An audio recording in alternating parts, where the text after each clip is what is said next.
Picture this. You're stuck in traffic, already running late for an important meeting. The car in front of you is moving at the speed of molasses. Your heart starts racing, your jaw clenches, and suddenly you're screaming at a complete stranger through your windshield. Sound familiar? Here's a shocking truth. The average adult loses emotional control 6 times per week. 6 times. That's over 300 emotional explosions per year. But here's what's even more disturbing. We've been taught that this is normal, that anger is just part of being human. Carl Jung once said something that will shatter everything you think you know about anger. Everything that irritates us about others can lead us to an understanding of ourselves. Wait, what? You mean that road-raging driver isn't the problem? That annoying coworker who always interrupts isn't really the issue? What if I told you that your anger has never, and I mean never, been about the other person? What if every single moment of rage, frustration, and irritation is actually your psyche, trying to show you something profound about yourself?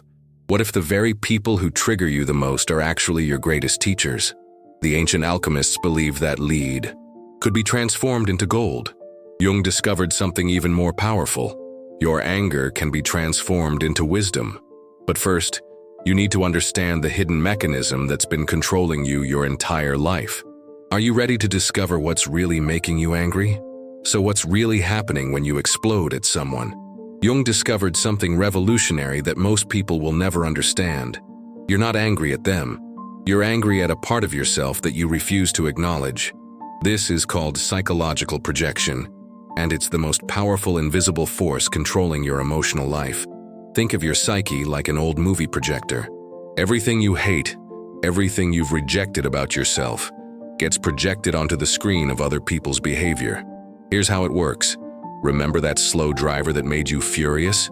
What if I told you that deep down, you judge yourself for being slow, inefficient, or not living up to your own standards? That interrupting coworker who drives you crazy. Perhaps you secretly fear that you're not being heard, or that you interrupt others too. Jung called this rejected part of ourselves the shadow. It's everything we don't want to be, everything we've pushed into the darkness of our unconscious mind. But here's the twisted irony. The more we reject these parts of ourselves, the more powerfully they control us through our reactions to others. Watch this closely.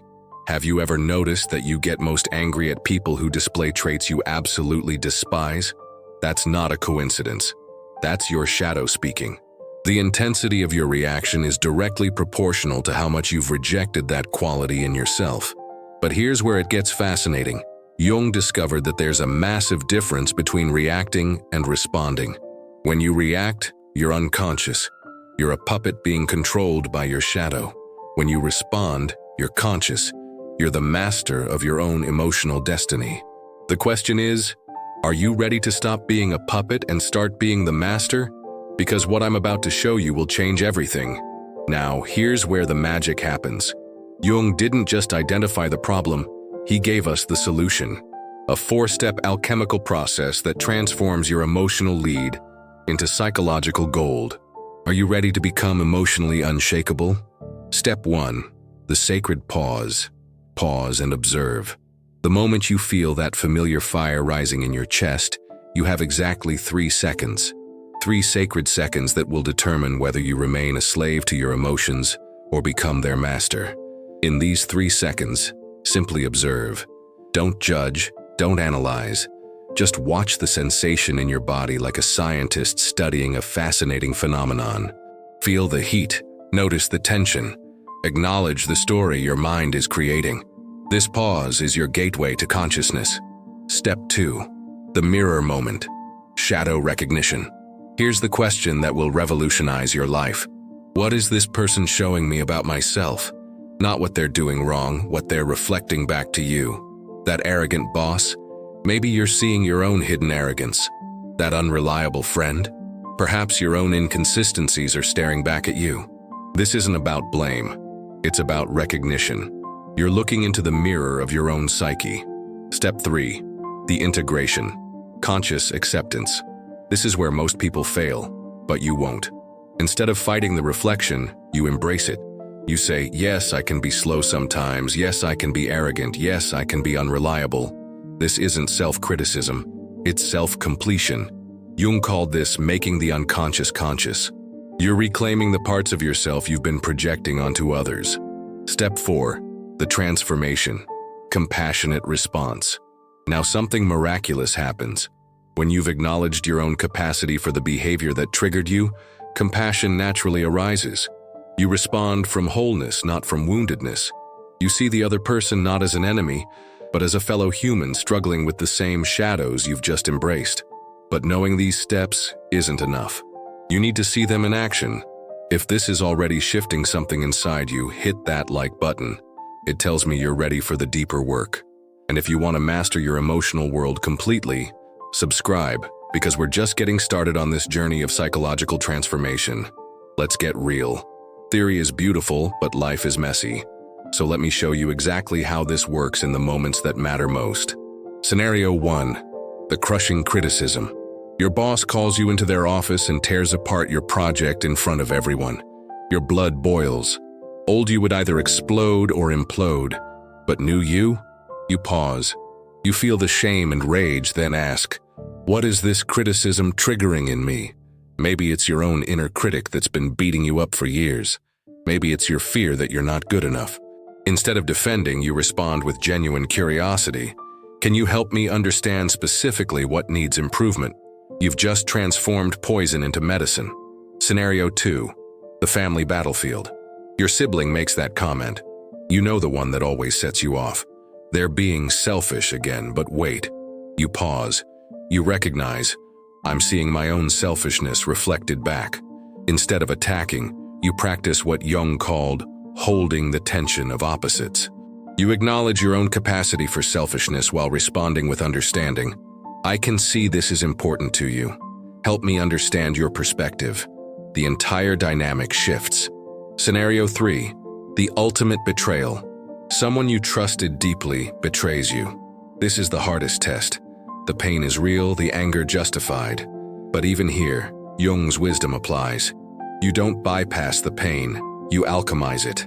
You ask, what part of me has betrayed myself? Where have I abandoned my own values? This isn't self-blame, it's self-reclamation. You respond from integrity, not reactivity. The advanced technique, shadow dialogue. Here's Jung's secret weapon. When someone triggers you, have a conversation with that part of yourself. Literally. Ask your inner critic, what are you trying to protect me from?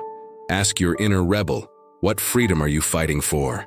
This internal dialogue transforms your triggers into teachers. The most powerful realization, every person who irritates you is offering you a gift. The gift of seeing yourself more completely. Are you ready to unwrap it? Here's the ultimate paradox that will blow your mind. The moment you stop trying to control others, you gain complete control over yourself. The moment you stop needing people to be different, you become unstoppable. This isn't just anger management. This is psychological alchemy.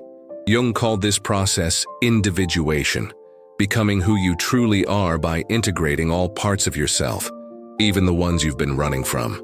Every trigger, every moment of rage, every person who makes you angry is actually your psyche's way of saying, hey, there's still a part of you that needs to come home. Think about this. What if every difficult person in your life has been perfectly placed there to help you become whole? What if your greatest enemies have actually been your greatest teachers, showing you the exact parts of yourself that needed healing? What if your anger has never been the problem, but the solution in disguise? When you master this, something extraordinary happens. You become what Jung called a person who cannot be moved. Not because you're cold or detached, but because you're complete. You respond from your center, not your wounds. You see others clearly because you're no longer projecting your shadows onto them. Here's your transformation challenge. For the next 7 days, every single time you feel anger rising, ask yourself this one question. What is this teaching me about myself? Don't try to fix the other person. Don't try to be right. Just get curious about your own reflection. Write the word shadow in the comments if you're ready to embrace this challenge. And congratulations! The fact that you've stayed with me until this very moment tells me something profound about you. You're not just someone who wants to feel better. You're someone who's ready to become better. You're ready to transform your lead into gold.